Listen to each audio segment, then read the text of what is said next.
Welcome to another wonderful episode of Waves of Wisdom. I'm your host, Iyaz Wahid. And in this episode of Waves of Wisdom, we are joined by Ritu Mehrish, a leadership expert, speaker, best-selling author who's redefining how leaders should show up authentically and resilience and impact.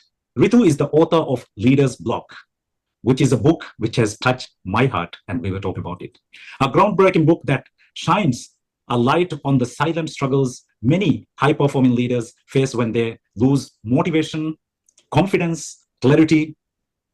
Her latest release, Rewrite the Rules, a Straits Times bestseller, celebrates women leaders in Asia who are challenging outdated norms and transforming the leadership paradigm. With over 2 decades of leadership experience at global giants like Procter & Gamble and GE, Ritu led business teams across the US, Singapore, India, Europe. Today, she works with leaders and organizations worldwide, helping them navigate their setbacks and lead with renowned purpose. She also hosts the Black Belt in Leadership podcast and contributes thought leadership to thrive in a global scale. Whether through her writing, coaching, or speaking, Ritu's mission to help leaders connect with power and lead in a way that both affects the human. Welcome to the show, Ritu. Thank you so much, Iyaz. And that was such a wonderful introduction. So thank you for that. Thank you. Ritu, you have had an extraordinary career across corporate boardrooms, coaching rooms, and global stages. But if we were to strip away all the titles you had and all the accolades you have got up to today, for our viewers, tell who you are really. Wow, that's a deep question. That's a really deep question. And I'm going to give you a little longish answer for that because this question was posed to me even in reality. So to give you a little bit of a backstory, in 2014, I had completed 20 years in the corporate world. I had, I was that time working with GE Capital. I was the vice president of a business vertical. And I decided in 2015 to do something of my own, okay?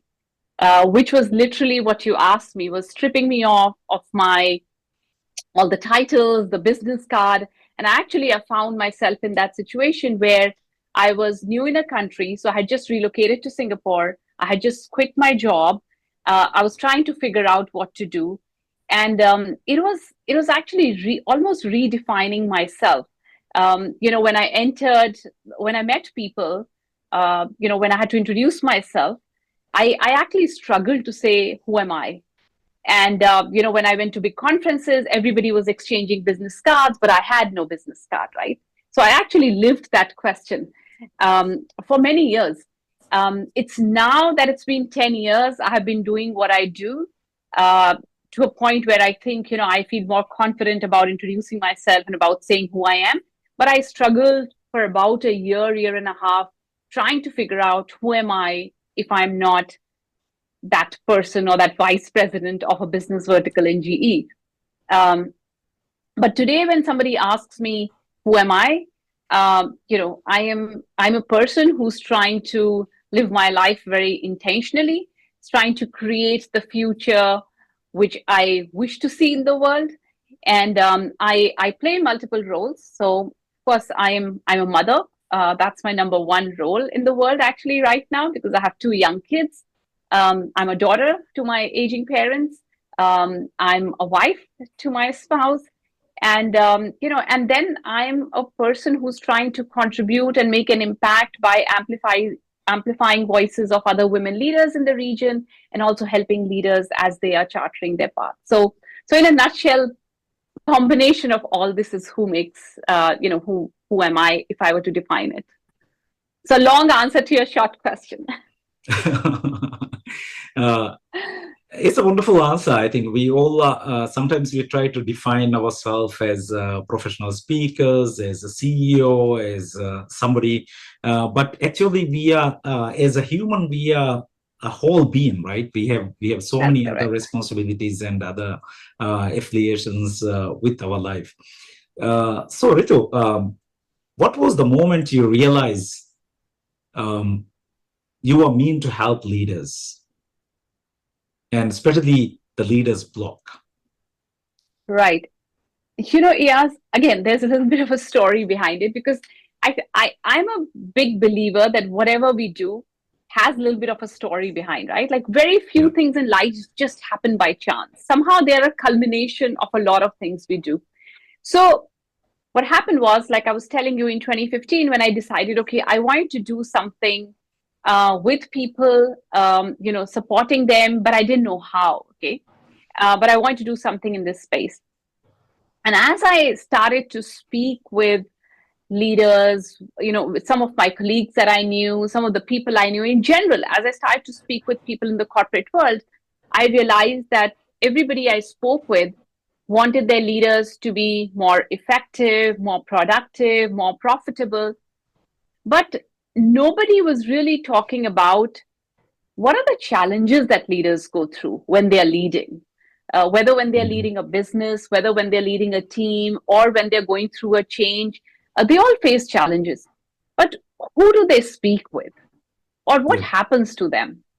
Uh, you know, and it was quite fascinating for me to see that we just assume leaders know everything, and that's not true, because I had, by that time, I had been a leader for last 10 years of my career. I was leading really big teams, and I realized that I had struggled at multiple points in times in those 10 years too. And I realized, and I will tell that story maybe later, but I had really struggled, and I had also seen my colleagues around me struggle. So there was this question that I had in my mind, that what if I could help leaders normalize these challenges? What if I could create a space where leaders could talk about their challenges very openly without a taboo attached to it, without that inhibitions that, oh, if I share, will I be judged, and things like that, right? Um, and one of the first things, and you will know this, Ayaz, is that if there's a problem, if as humans we don't name it, we always want Mhm. a name for something, right? Because if we don't name it, we don't recognize it, and we don't even acknowledge it. Forget about doing something to overcome it. So I realized, okay, maybe there's a name for such a situation where brilliant leaders just get stuck with something, whether it's a big change, whether it's a big transformation that the organization is going on, whether it's personal or professional. There are these phases, right?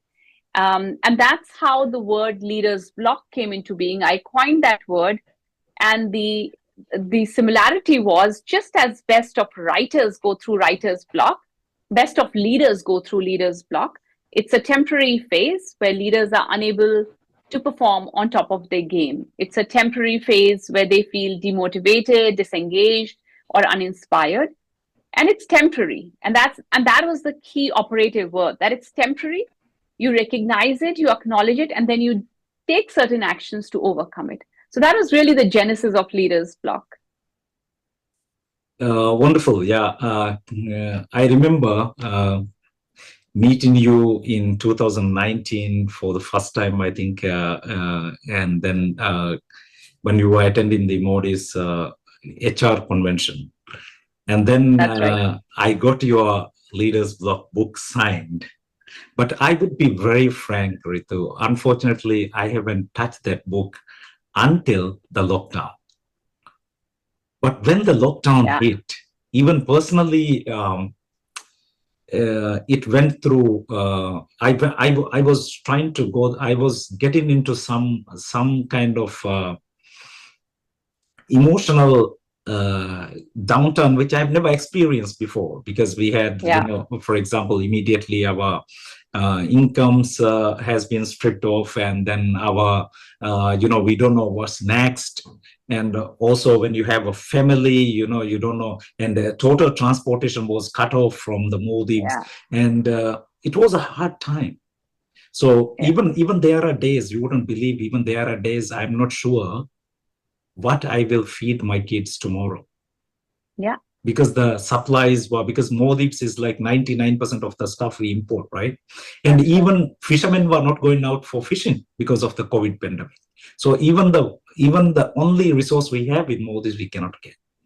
So we have to try to find means to even save food and save things for tomorrow. And but that really had on hard on me. So immediately when I was thinking about how to come out of that struggle, that thing, I immediately thought of recall of your speech at the convention, and I thought, okay, let's take the Leaders Block book and read it through. Believe me, when I started reading it, I got hooked on it so much. I didn't stop until I finished reading, except for sleeping. I think because we are staying at home doing nothing. So Yes. in 2 days, I went through the book. I read it. I tried to apply things in it.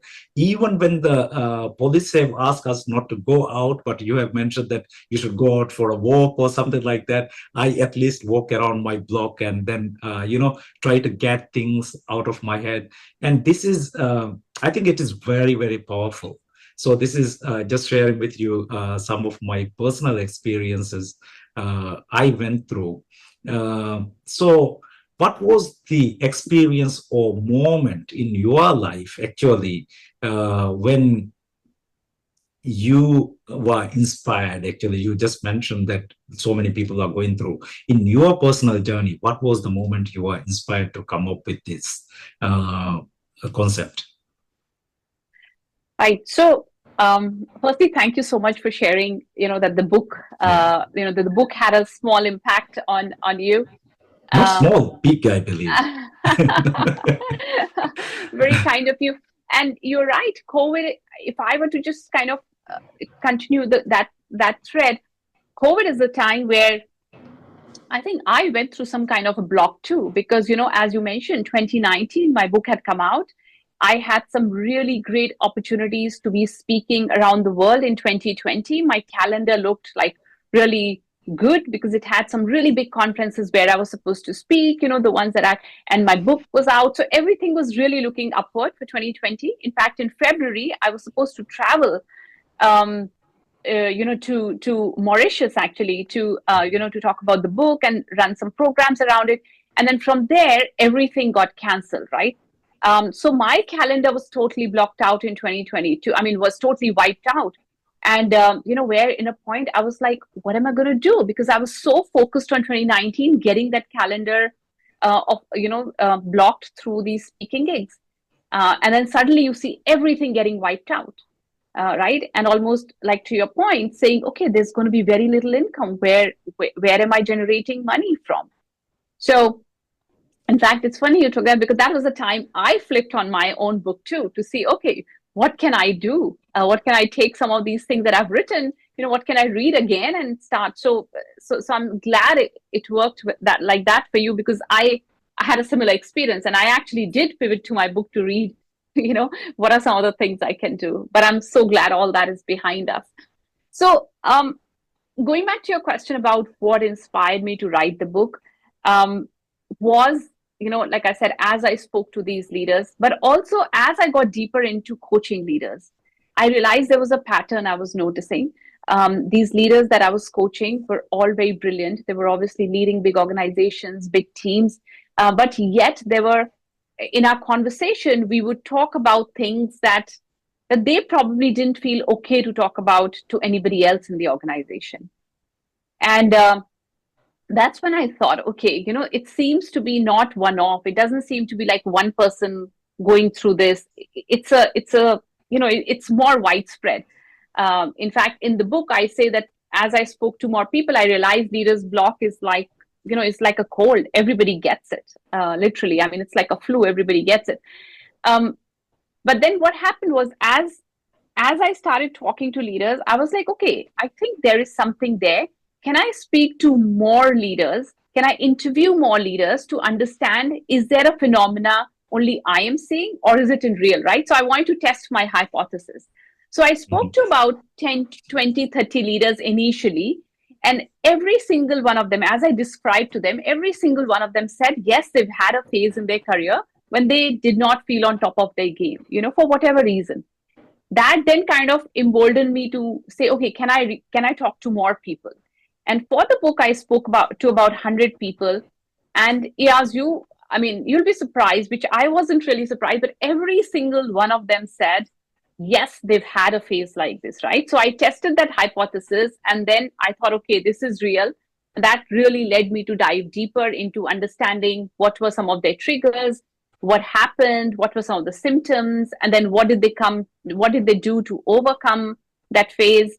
And then, of course, I built in a little bit of my research and things like that. So I think it was just conversations that was instrumental in me writing the book and saying, okay, there's something deeper there. Yeah, I think that's a great discovery, because this is especially with being a man and who was in the executive level for many years. I realized this is something we don't share with other people. Maybe very few people might have coaches as well, you might know, right? Correct. So from your experience, these successful executives, leaders you have interviewed, what are they struggling about, or what are their struggles, and how these and what does, like I mentioned, it is not in our culture or day-to-day activities to share these things with others. So what does that say about organizational culture or our behavior, which we need to change? Yeah. And a lot of people I spoke with, they said that it was so therapeutic for them to speak about it, right? Yeah. And one of the interesting things was that, which kind of, that time I didn't think about it, but later on I started saying, people who I interviewed were not necessarily people I knew very closely. Some of them were, but what happened was I asked people who I knew to introduce me to two more people. So there were a lot of interviews that happened over the phone. I had never met the person. They had never met me. We had never seen each other on video. And for them, it was very therapeutic to share all of those, because one, we didn't know each other, so there wasn't a fear of judgment. And secondly, my aha moment came when, after 20, 30 leaders, I told them, look, I have spoken to 20, 30 leaders, and every single one of them have said, yes, they've gone through this. And there was almost this sigh of relief, in the sense they thought, because before that, they thought they were the only ones who had these struggles. And when you start to talk about it, people are like, oh my God, I'm not the only one. And that lifts a lot of weight off your shoulders of leaders, when suddenly in a room where you realize, oh, everybody around me has had this phase, or everyone around me feels like that at some stage or the other in their career. And then therefore, then you suddenly feel, oh, it's not me. There's nothing wrong with me. It's a natural thing. It's a normal thing, right? So when you normalize it, people feel more comfortable sharing about it. And the triggers were quite varied, actually. So I'll tell you some of the top 2-3 common ones that came out from those conversations. One is, whenever there was a big transition, people always found themselves feeling stuck. So for example, if you were, let's say, leading a function which you're very familiar with, now suddenly either within the organization or outside, you've been asked to lead something else, which is totally a new territory to you. Leaders want to ask for help, but they don't ask for help because they're struggling in that. That's a phase where people found, oh, what should I do? Or if people were in the same role for a lot of time, where they were getting role fatigue. That's again a term I use in the book, when they started to kind of get bored in their role, when there was not enough intellectual stimulation for them, right? Enough problems for them to solve. That's when, and again, they felt totally drained out, demotivated. And mind you, a lot of time, leaders on paper or externally were doing absolutely fine. So leaders block a lot of time is also an internal thing, right? Like your KPIs could be green. You could be, somebody from outside would think, oh, you've got a great job, you've got a great position, you're doing well. So it wasn't so much external as much as it was internal. Sometimes it was your own personal challenge that you were going through, that kind of led you to a phase where, again, you were demotivated or disengaged. So there are multiple reasons, I would say. Yeah. Yeah. So I think this is a great discovery and a topic which a lot of people don't talk about, like you mentioned, and you have tried to make this mainstream, and now also with the topic about mental health, health and well-being, and all those areas. Yeah. So this is really now is becoming mainstream. So I think you are doing a phenomenal job in that aspect as well. But what does leaders block feel like from the inside, and Yeah. why it is so hard to people to tell it aloud? Yeah. Like, yeah. Go ahead. Correct. The point that you're making, I think it's the societal pressure, or it's Mhm. the story that we tell ourselves that, we are supposed to be infallible. Leaders are supposed to, I jokingly say leaders are not superheroes. They are humans. And as long as Mhm. leaders are humans, they will falter, they will fumble, they will fail. And that's absolutely fine. You have to accept that, right?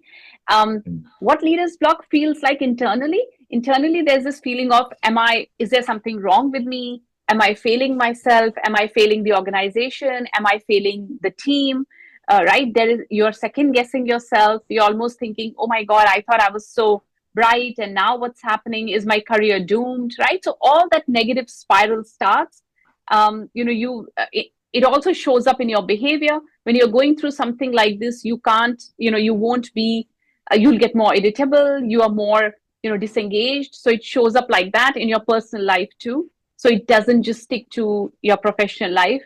And I think the reason why leaders and the organizations find it difficult is because we've kind of made our leaders demigods almost, right? Like we look up to our Yeah. leaders like they have solutions for everything in the world. And one of the things I hope leaders can do that once they've gone through it themselves, if they can start to talk to their teams that, look, it's a normal phenomena.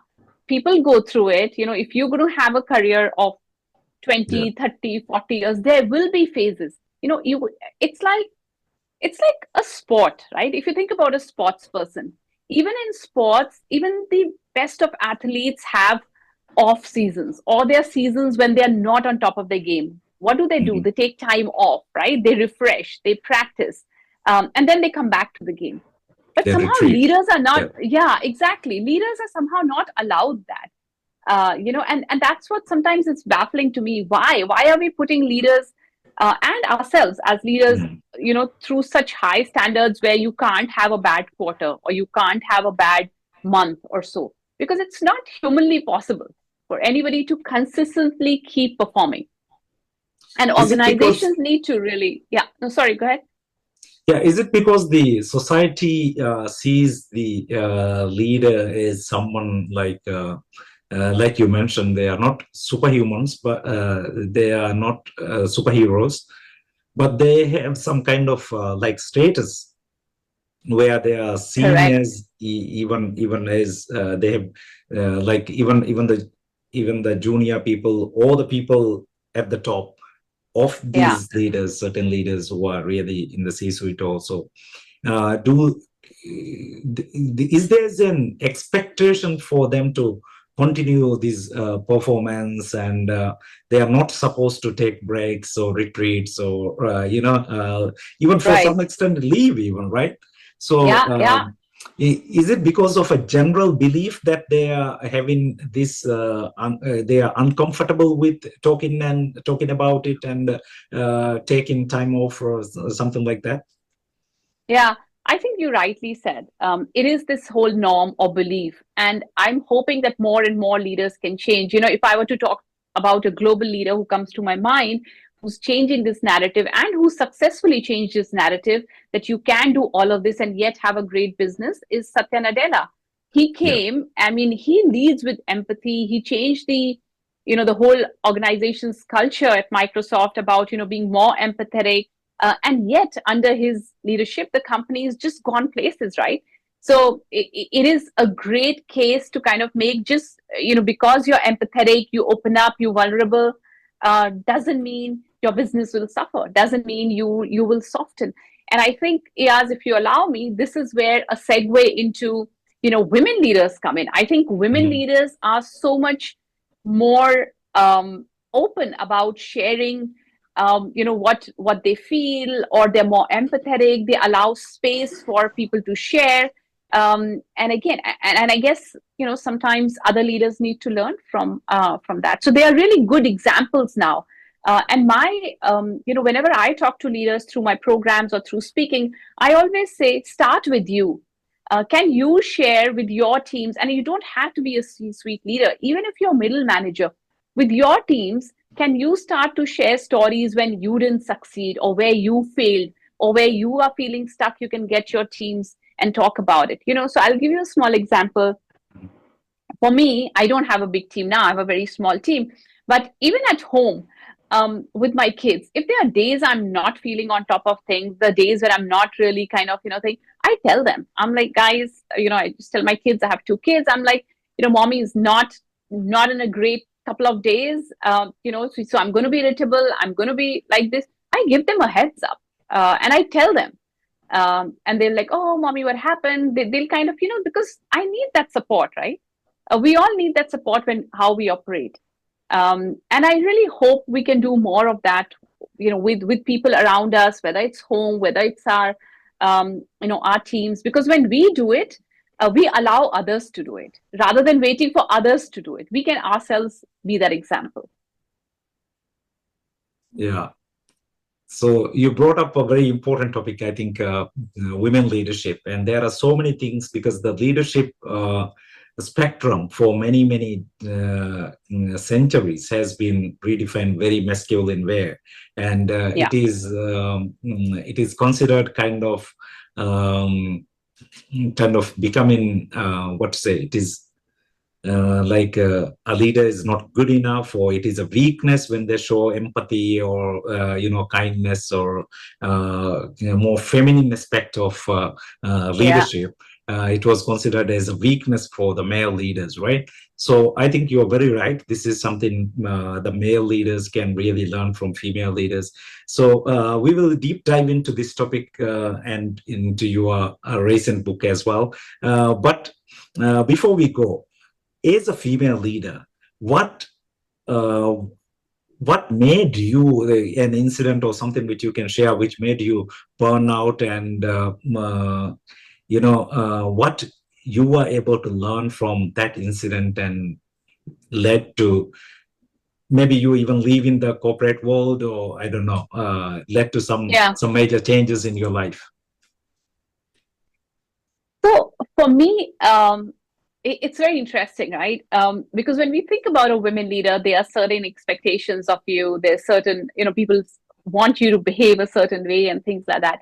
So I'll give you an example, Mhm. which is a little bit counterintuitive. So I was still with GE, when I had my first child. I went on my maternity break. When I came back with a young child, I took on a role which was quite different from what I was doing earlier. So it was a role which didn't, which was more a smaller team. I wasn't traveling. I had decent working hours, and I basically anything to keep it stable. Like I didn't want to travel with a young child, and that was fine, right? But I'll tell you, Yaz, those 18 months were actually the most miserable um, months of my career, because I was doing a role that I didn't really enjoy. I was somebody who loved leading teams. I was somebody who loved being in front of the customer. I was somebody who loved kind of, being on the go. And here for 18 months, I was in the stable job, stable role. And I remember after that, I went on my second maternity break. And when I was coming back, my husband had told me before, he said, look, please don't take up a role for the sake of stability. Do something that you really enjoy.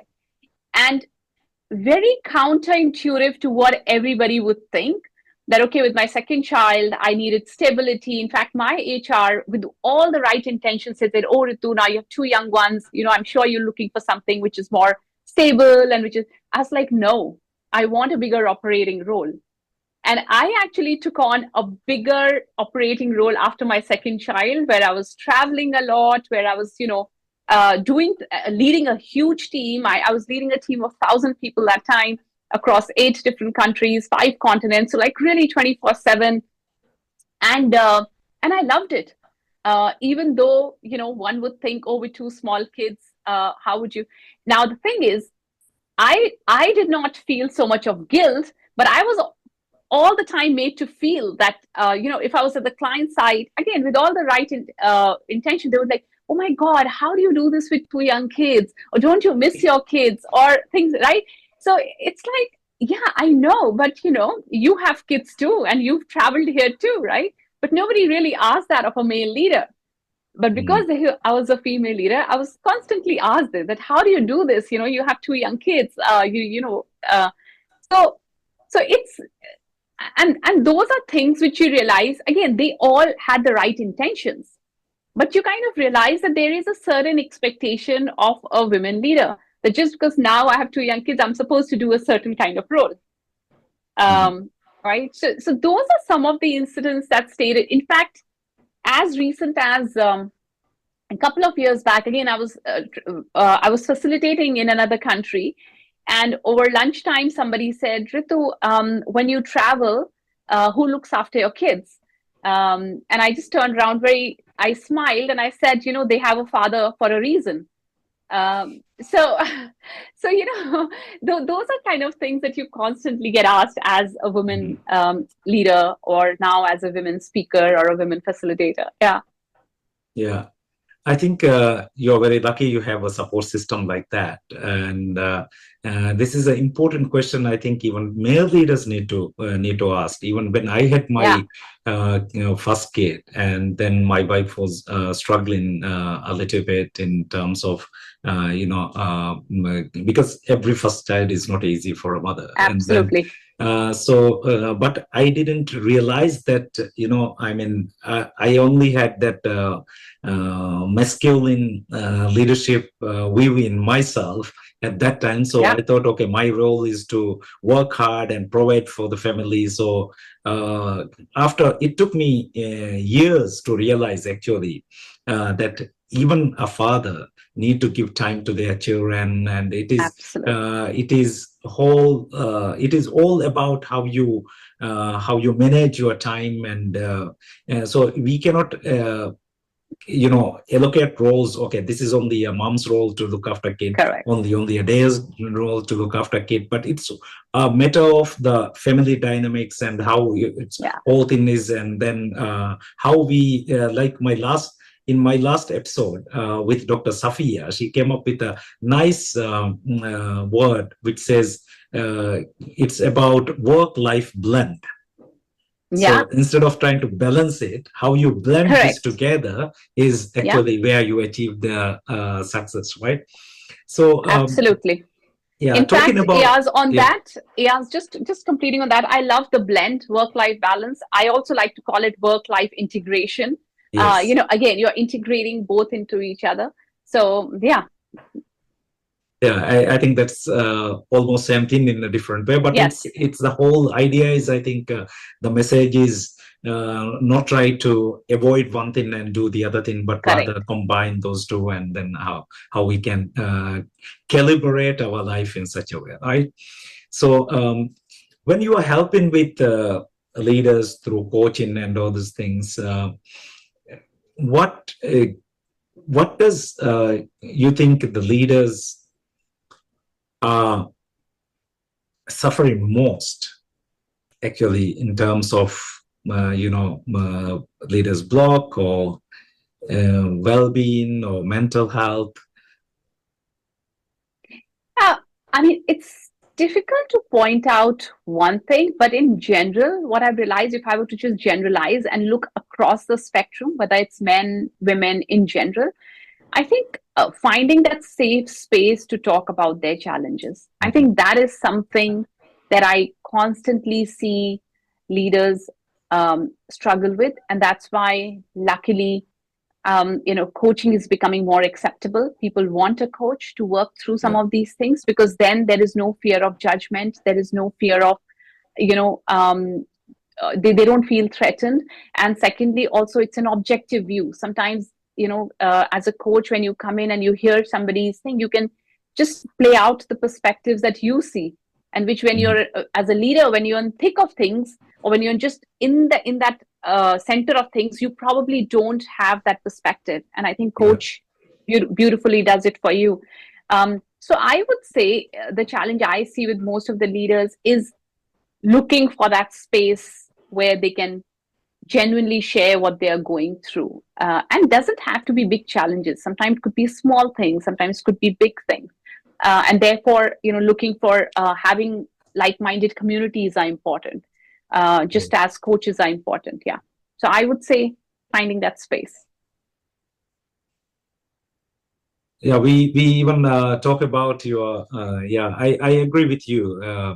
A lot of times it is the space and the facilities available and the acceptability of these things. That's Even like correct. you mentioned, coaching, for example, in Moody's, we know for a fact we have got our first batch of ICF coaches, and I'm also one of them. Graduated Nice. last year, and but now it is slowly becoming, people are becoming aware of, okay, this is something you can still do, because everybody was thinking, okay, when you have really, when you need help only when when you are in depression, you need to go to a Correct. counselor or a psychologist or a psychiatrist. Yeah. Until that level you don't need help, but Yeah. a coach can actually help to reframe your thinking and ways, so that you don't fall into that pit in the future, right? So Absolutely.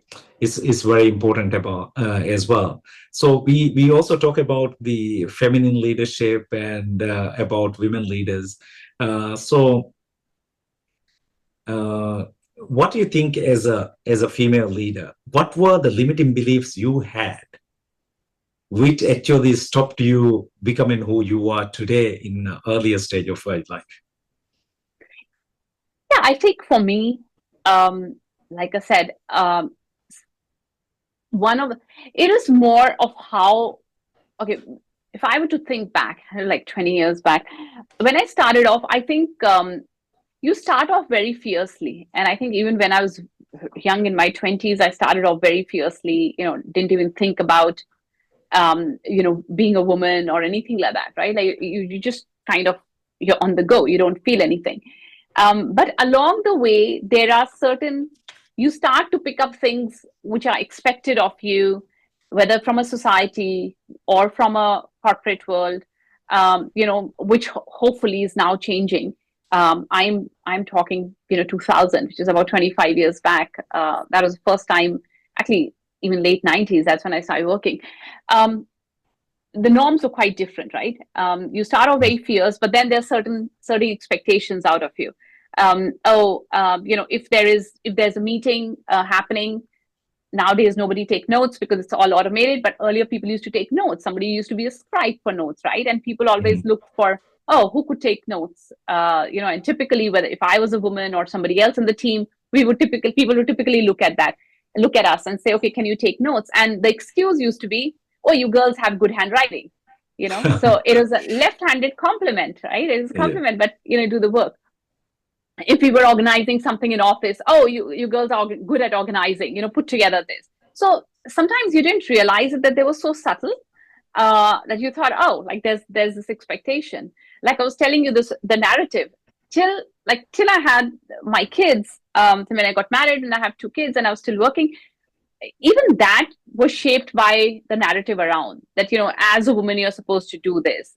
So those were some of the things I felt into that trap too, saying, oh, I should not raise my hand for this. It's not for me, or there is a certain way I'm supposed to behave and things like that. So I think more than the beliefs, it was more the society norms, so to say, or the corporate norms. Mhm. And like as you said, I have worked globally, I worked with global organizations, but even then, even there is always that little subtle thing about, being a woman leader, which is changing. I must say that now that I see, women leaders doing so well, and we have a long way to go, but I think definitely we've come a long way from there. Yeah. Yeah, this is where I think the idea of your latest book, Rewrite the Rules, have come up, celebrating women leaders in Asia. And I have seen you have written a lot of blogs and some of your podcasts I have listened in this area.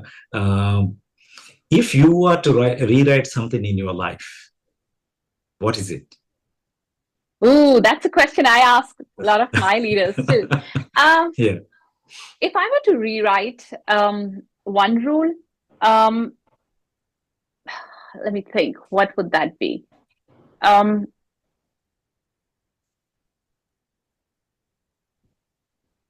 yeah, I think I would, so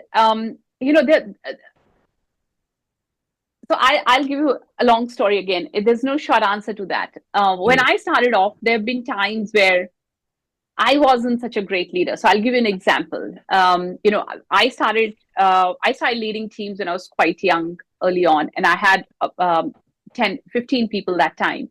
And I remember I was in my early 20s, single, and I had team members who were women. And I remember, there was a woman who had just got married. And I was talking to my team, and I didn't realize it. I still very distinctly remember telling my HR, hey, we were hiring for 2 positions, and I told my HR, hey, I don't want to marry, I don't want to hire 2 recently married people in my team because soon they're going to go on maternity break.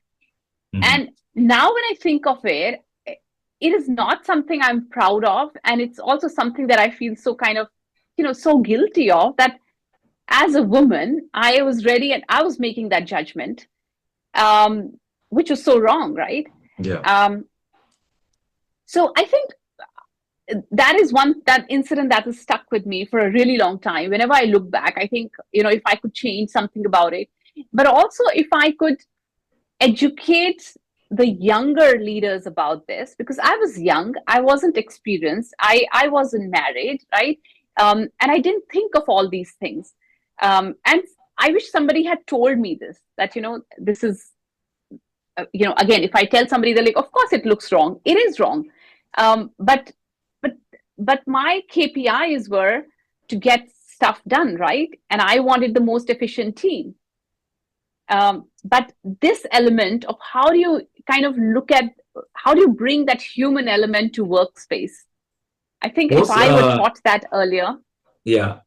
Can you say that that thinking process was framed by the existing culture of masculinity in the leadership? I mean, it was driven purely by results, right?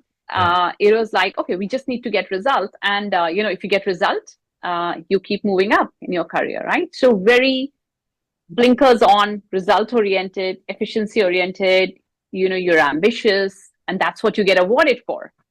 Right? So if I could rewrite a rule, it could be, don't just focus on what you achieve, but how you achieve is the key. I think that's the important message. And can you say this is the story, or this is the reason why you wrote this book, or is there any other story? Like I said, I think this incident has weighed heavily on me. And I talk about it because I talk about it as a mistake I made that I want to share, that others don't make it, right? The other thing, actually, the other reason why for this book was also that I work with some organization to develop their women leaders, and in the region, in Asia, basically. And one of the things I realized that they are great books, frameworks, but all of them are written with a Western lens. And actually, our Asian society has nuances that don't get covered in those things, right? Whether it's society, whether it's socioeconomic, whether it's cultural, there's a lot of difference. Examples in those books or in those articles are not directly relevant, or are not very relevant, because as a society, we are different, and that was one of the reasons why I wanted to write a book with the Asia focus. that, while we are asking women leaders to do different things, but we also have to keep in mind the society, or why certain behaviors are so inbuilt in us because of our cultural, construct. And the other thing was that the other reason for writing the book was also, there are such great and amazing women leaders in Asia, but we don't hear their stories enough. Every time I talk to younger women leaders, I ask them, about role models, and they'll give me names like Michelle Obama or Oprah Winfrey, and there's nothing wrong, right? They're great leaders, but they're not relatable role models, right? So I Yeah. wanted to bridge that gap by amplifying voices of these women leaders, so that we can create more what I call relatable role models for the emerging women leaders. So combination of a lot of things. Yeah. I think this is amazing work, and something, a lot of Asians is culturally also, and even socioeconomic, Yeah, it is not same as the Europe or the Western countries, right? that's right. But it doesn't mean that the Asian leaders are doing a lesser job, or Absolutely. actually adding less value to the world economy as such, right?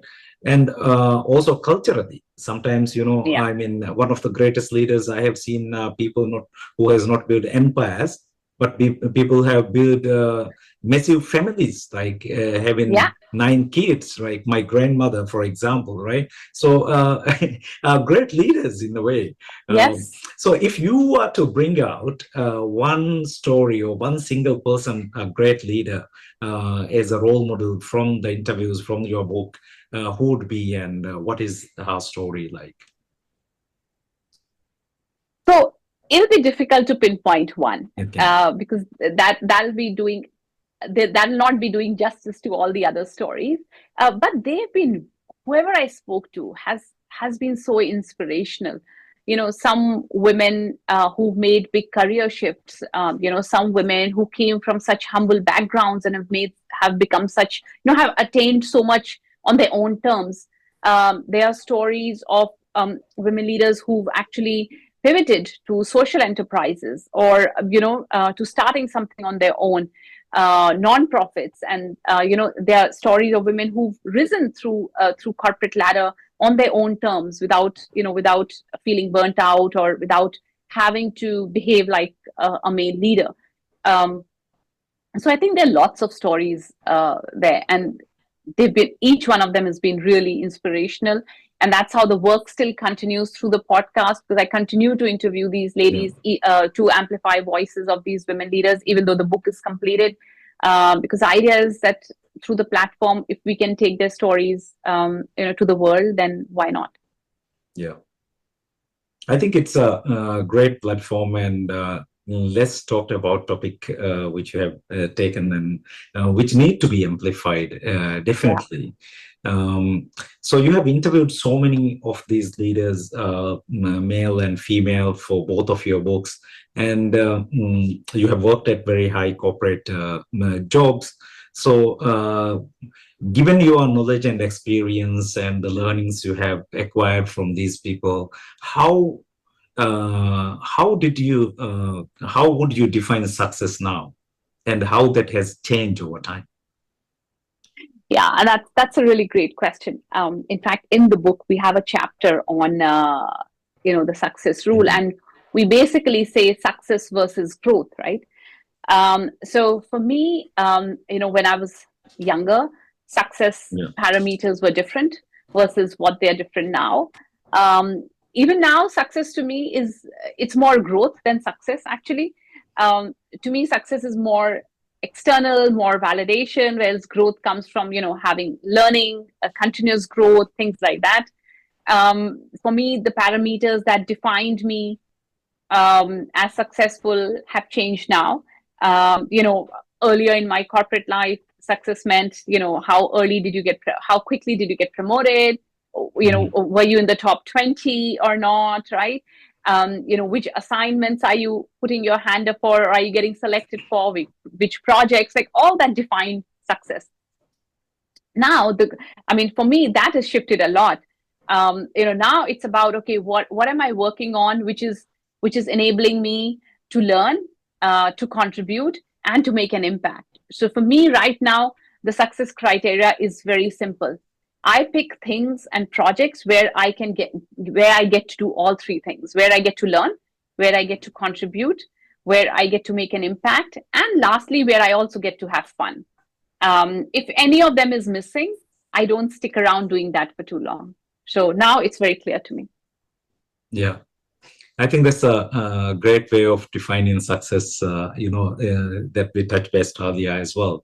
Now, let's come to the topic which I am passionate these days, which is about how to redefine the retirement. So, like you are rewriting the rules of leadership for women leaders, I like to redefine what is the retirement, which I call becoming unretirable. Nice. It is so that is basically what I'm saying is find your passion and find a passion and purpose in life and hang on to it, so you don't have to really retire like in the traditional sense, right? So how do you view retirement as of today, for personally for you and for a lot of leaders you have spoken? Yeah. Look, if I were to talk about myself, I don't think of retirement, frankly saying, because I'm like, till I can do what I'm doing, why would I retire, right? Like, so that's one thing. It's also because, like I was saying, till I'm doing things that fulfill those four criterias, or at least three out of those four criterias, I will continue to do what I'm doing. So I don't see. I may shift, I may pivot, right? I may take on different kind of projects, or I may do something different. But I retire to me is like when you stop doing something, right? So I don't see myself retiring anytime soon. Not even thinking about it. And even to think about, actually, if you think about retirement, right? Traditionally, it was kind of defined as when you stopped working, working as in the traditional sense of going to office and working.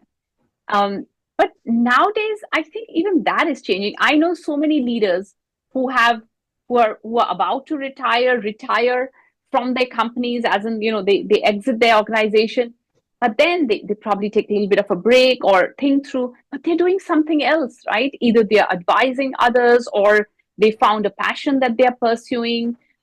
So I don't think so. And in fact, to your question, I'm just thinking, even when you speak to leaders who are probably in their 40s and things like that, who are thinking about, okay, what's the next phase? There is this whole 2.0 phase of your life, right?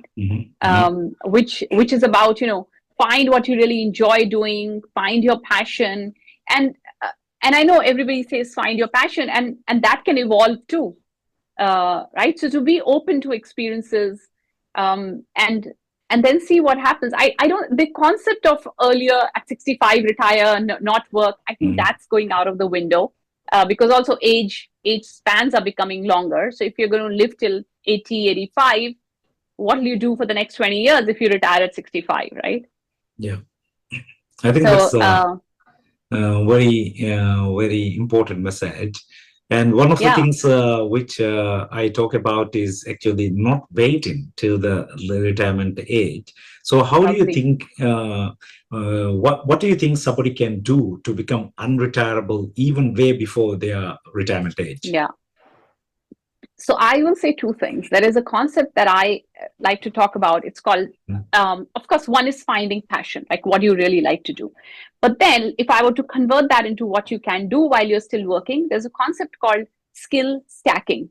So basically what that means is you could be really good at something. Okay. So let's say if you're a finance person or an accountant or whatever you are, right? That's your core skill. How can you complement that with another skill? And that combination of A and B will make you unique, right? So how do you start to stack and build your skills and then stack them in a way that really makes you unique, so that when you are officially not working in the organization, that combination can be a strong pivot for you, right? So I for think example, that's I'll a give you an example. yeah. For example, if you're somebody, again, if you're somebody who's in marketing, right? Like if you're a marketer, you combine that with, let's say, something that you and me have in common is about, speaking, let's say, Yeah. combine that skill with professional speaking. Now you have a suddenly unique thing. You have the marketing skills and you speak very well. So you've got something, that combination itself will open doors for you or will make you do things that you really want to do. Or if you are, you are, let's say, again in product, but you're also a great program manager. That's a really nice combination. That you can build products and you can also do great program management. So look for those two complementary skills, and that you can build while you're still working, so that you have a unique combination.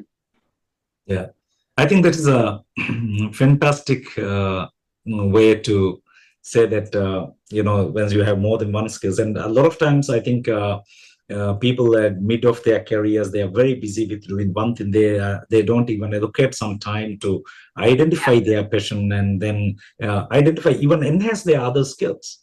Absolutely.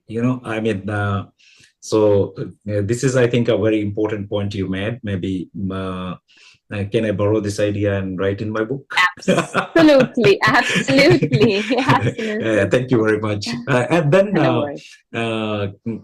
also, when people go to their retirement age, how important it is to ensure that they are prepared for the blocks which they will come across in the future, because it's going to be a different phase, totally different phase of life, right? Yeah. I would say best way to prepare is make sure you read leaders' blog so that you know how to preempt any blocks anyway. But I think one needs to prepare before you go into that. And preparation would mean, again, talking just high level would be make sure you are ready for that transition, because it's going to be a big shift. It's an identity shift, actually, literally, right? Be prepared, talk to people who've gone through it before, research, think about your routine, think about your practices that you will do. So one really has to prepare. It's not like one fine day you get up and say, okay, now I'm going to do things differently. One just has to be, because they're going to be shifts, right? They will be shifts, and there'll be huge shifts, as simple as maybe having a routine, or as simple as now your calendar being quite free versus before, right? Shifts like that. So you have to be prepared. I would say the best way would be talk to people who've gone through it before, prepare yourself, get a copy of the book. Those are some of the ways they can be better prepared. Yeah. Thank you, Ritu. And we are coming towards an end of our conversation as well. And I want you ask five last few questions. And one of the which comes to my mind is, if you were to give an advice to your younger self, right, somebody who was just stepping into their leadership role, what would that be? So I would have two advice for my younger self. One is enjoy the journey a bit more, and the other one is don't second guess yourself. Yeah, and I say enjoy the journey because for my work, I have traveled to so many places in the world, but most of the time I would just be in the hotel, get to my meeting, come back to the hotel, and then just work and then leave after 2 days. There's so many beautiful places I've been to, but I never took the opportunity to step out, to explore the place and things like that. Which I think if I had the wisdom that I had today, I would have definitely always, taken that half day and stepped out, I think, right? And the second thing is, my advice would be don't second guess yourself, because as I looked through my career, there were so many opportunities where I thought which I could have taken, but I just kind of held myself back. Oh, maybe I'm not ready for it, or maybe I'm not, yet there. And I kind of, missed them. So those two. Very important two messages, I think. And even as adults, some of the things we need to take on. And As the final question, your book is now out. It's recently your rewrite the rules, right? From where we can buy this book? Oh, okay. So it's on Amazon. Mhm. It's on Amazon across different countries across the world. So it is available there. And if there's any specific requirement that people need it, they can get in touch with me. I can make sure it gets delivered to them. In Southeast Asia, it is in bookstores, but like any bookstores, books are kept only for certain time, duration. So some of them will be there, not there, but Amazon would be the best Yeah, place. we will make sure we leave the link below on the description, so Sure. that people can reach. If somebody want to reach out to you as a coach, as a speaker, and what is the best way to reach out to you? The best way and the easy way to reach out to me is LinkedIn. You can look me up, Ritu G. Mehrish on LinkedIn, or they can simply send me an email at ritu@ritumehrish.com. That's it. Thank you, Ritu. I think it's been a wonderful conversation today. But before just we sign off, what's the rule that you will change or rewrite yourself now, which you are thinking? Yeah. So one of the rules that I've recently changed is to accept that I can't do it all, alone. Mm-hmm. I think that's a great realization. Even I realized that recently. Thank you very much, Ritu. And it's Thank been you a so much, pleasure Yas. having you on my podcast. And I hope we'll get another chance soon to talk about more about these things and your work Sure. and our common interest of professional speaking. Thank you very much for being on the show. No, thank you so much for having me on the show. It was lovely speaking to you, and thanks for giving me the platform. Wish you all the best. Thank you. And for our listeners and viewers, don't forget to find out your why and purpose in your life, and try to adapt it. And on the way you go, if you get anywhere stuck, grab Ritu's book. I will highly recommend that, because that book, Unblock, has really Leader's Block has really actually impacted my life and helped me to come out of my block at certain point of my life, as we discussed in this episode. So until we come back, don't forget to be awesome and subscribe to Waves of Wisdom and never miss an episode in the future. So many exciting episodes are there to come. Thank you.